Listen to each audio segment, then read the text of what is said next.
Jangan cari penyakit tau. Beli iPhone dah ribu-ribu, tapi hantar kat kedai untuk bagi dia bedah motherboard untuk tingkatkan korang punya storage.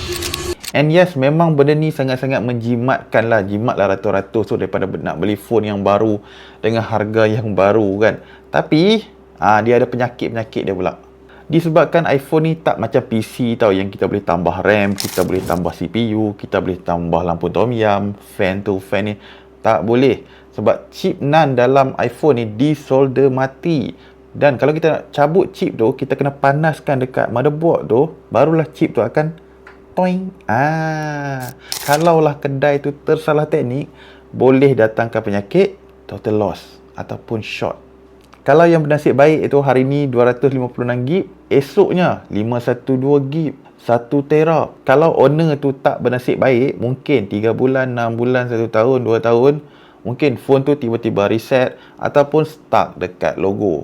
Kalau phone tu pernah dibedah dan kita nak jual balik sebagai second hand, kalau owner baru tu bijak, dia check, dia boleh minta harga diskaun lagi. Kan dah jatuh dah value phone tu.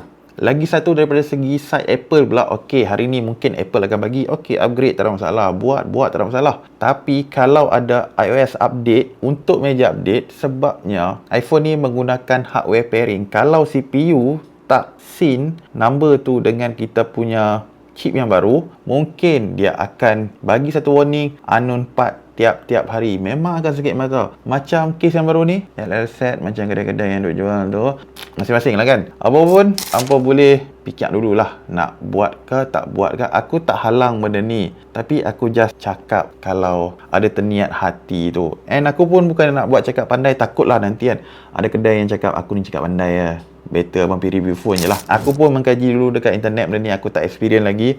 Benda ni dah lama dah pun, tapi sekarang ni barulah benda ni sangat-sangat murah dan ramai yang dah boleh buat. Apa pun dapat tak dapat, and thanks to hampa yang tengok video ni. Ciao gang.